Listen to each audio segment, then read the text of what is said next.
Voltamos então à discussão dessa semana, diz respeito aos eletrodos, isso aqui deve ser a prancha número 2, se não me engano, né? E diz respeito aos eletrodos íons seletivos, certo? A gente exemplificou mais ou menos uma lógica básica desses eletrodos, sem exemplificar nenhum mais detalhe, pH, eletrodo de pH como sendo um exemplo de eletrodo íon seletivo, mas você tem também outros eletrodos íon seletivos, tá? Esses eletrodos íon seletivos, eu não sei se eu mencionei, acho que eu mencionei. Eles são feitos, eles envolvem normalmente membranas, e algumas dessas membranas, que é onde vai acontecer o fenômeno redox, né? O fenômeno o fenômeno de percepção do eletrodo indicador, elas podem ser feitas, por exemplo, de polímeros, mais recentes inclusive, podem ser feitas também de membranas de estado líquido. Epa.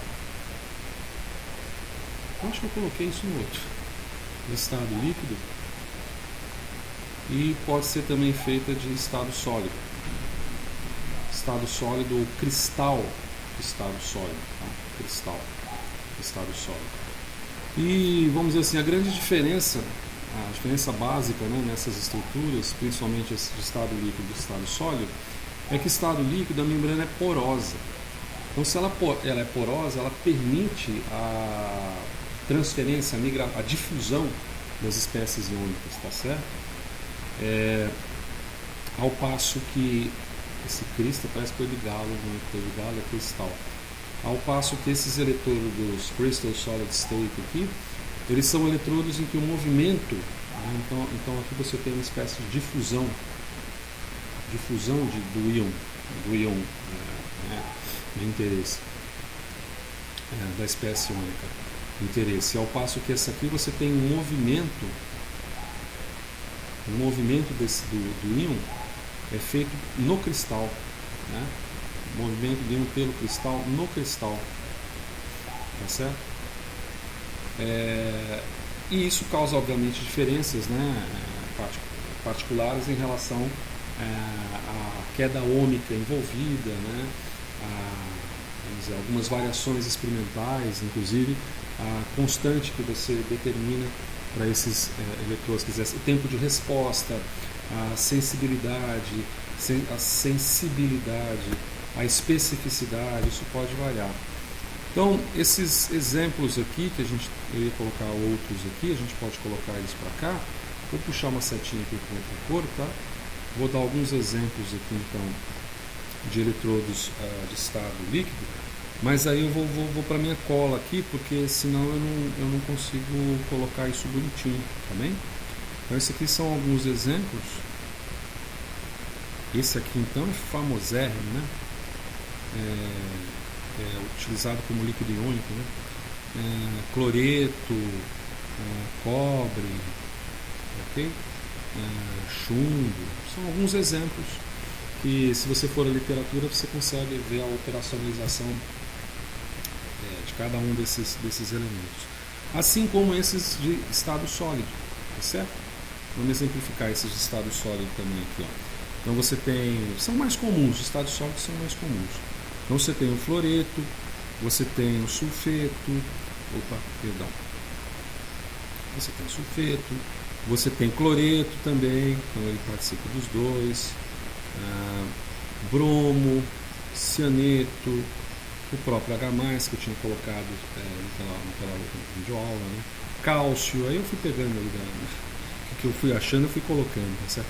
Iodo, né? Detecção de iodina, a gente deve fazer exercício sobre isso.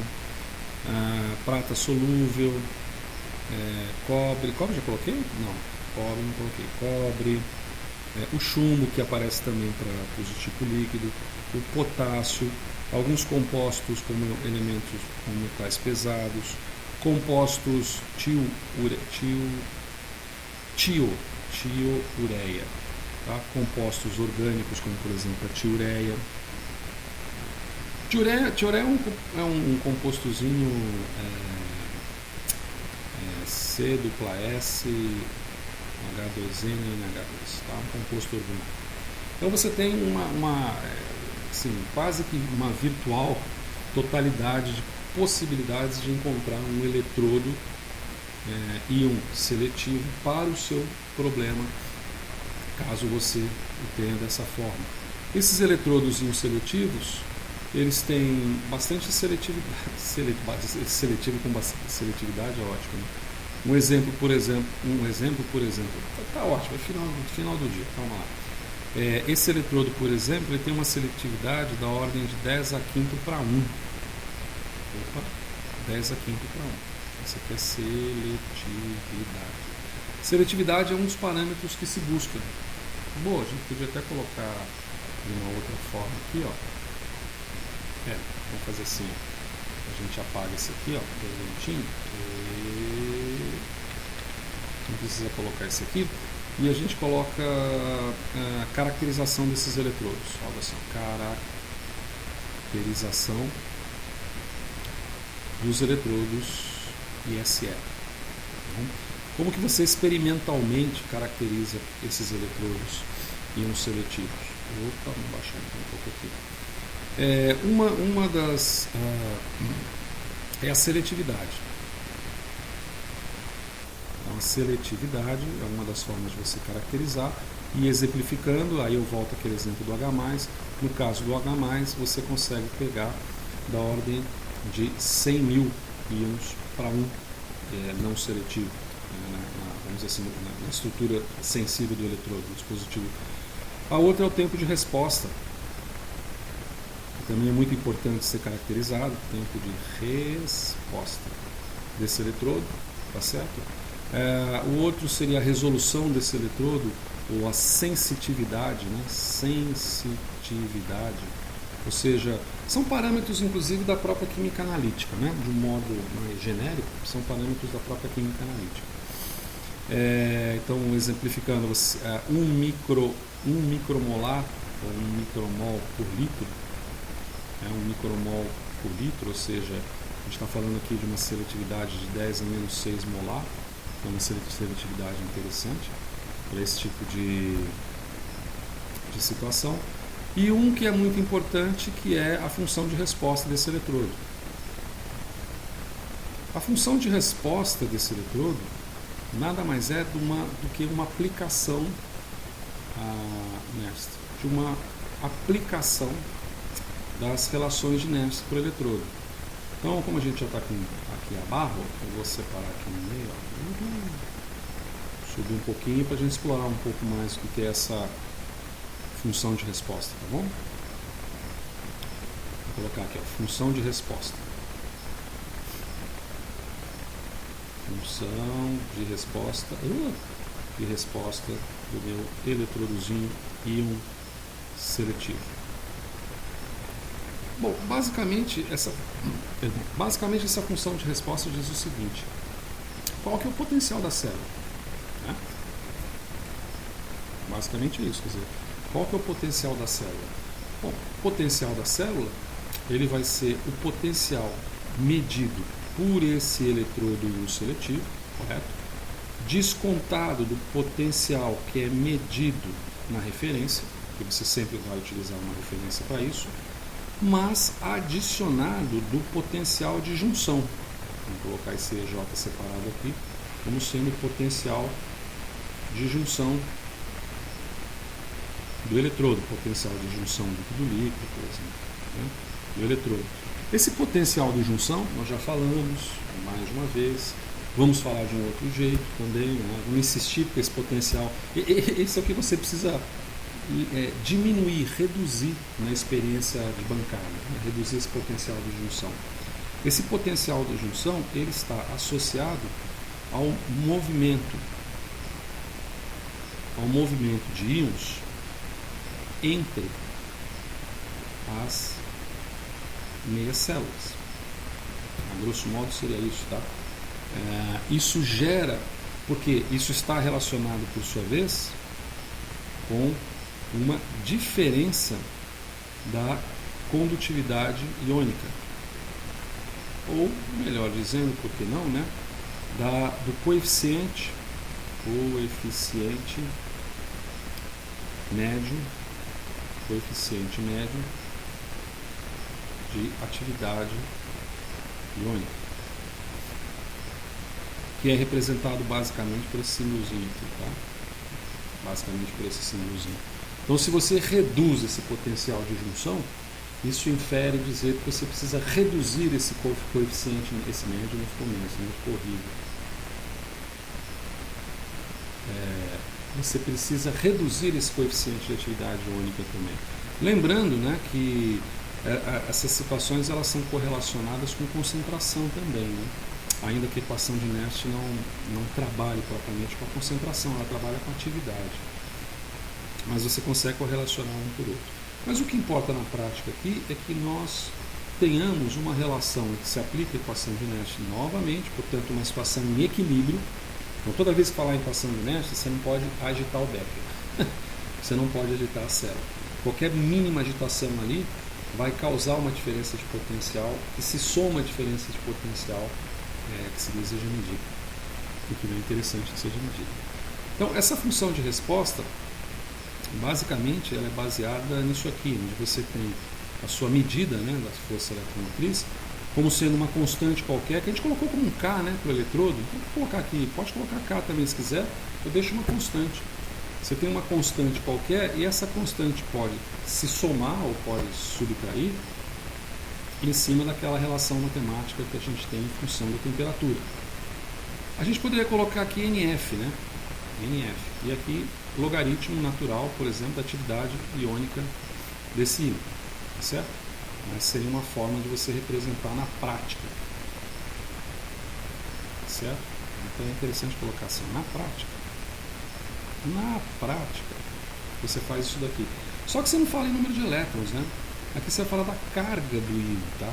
Então aqui você tem a carga do íon. Então ZI vai ser igual a... Opa, tá meio feio hoje, né?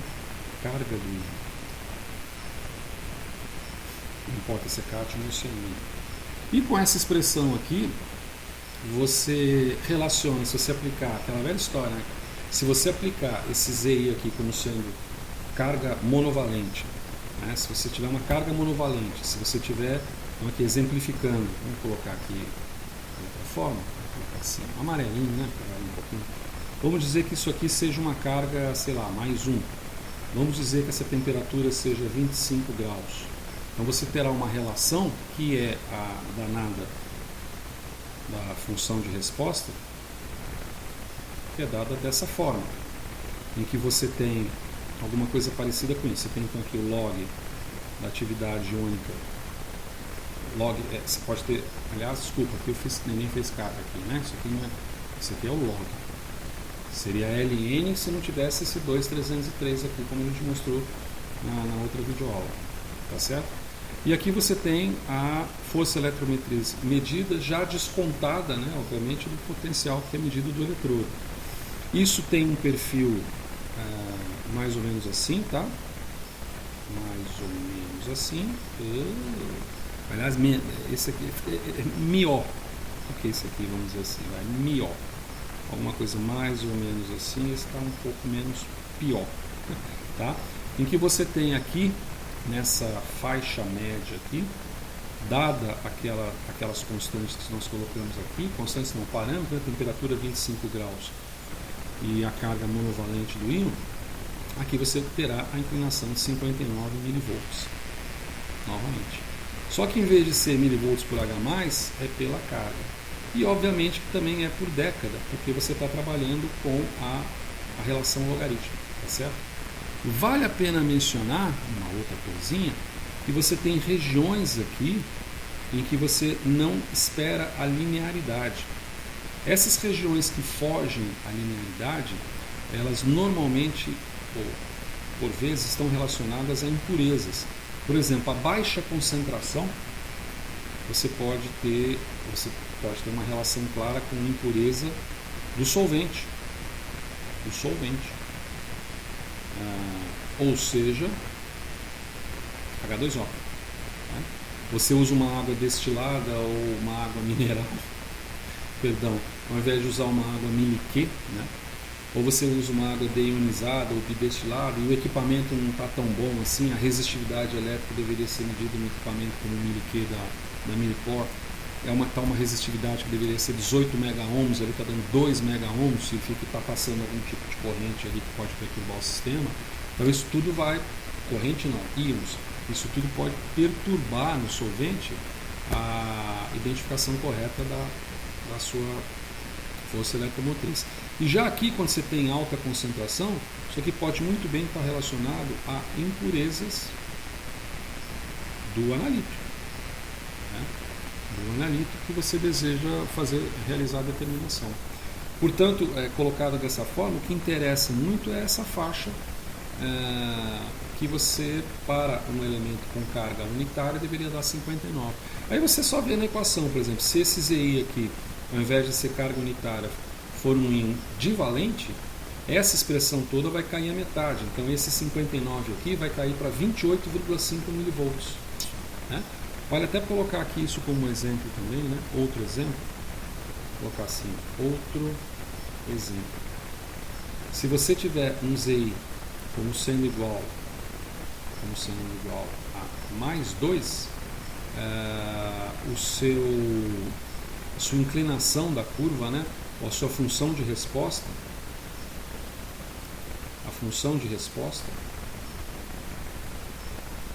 vai implicar num valor de 28,5 milivolts por carga por década. Certo? Você vê que quanto maior for maior for o número de valência, quanto maior o número de valência desses íons aqui, menor será essa inclinação. Essa é uma maneira de se fazer esse tipo de mensuração. Não sei se isso aí está correto. Queria chamar a atenção rapidamente também, não sei se eu estou já longo aqui no vídeo, mas eu queria chamar a atenção rapidamente para coisas que podem dar errado, né? Quais são as relações, alguns elementos que podem não... problemas, erros que são normalmente identificados, né? dentro de um experimento de potenciometria, que é o que a gente está tratando, com eletrodos íons seletivos. E talvez eu acho melhor eu jogar isso para o próximo vídeo, senão esse aqui vai ficar meio gordinho, né? E talvez não dê espaço aqui. Eu vou jogar para o próximo vídeo, tá?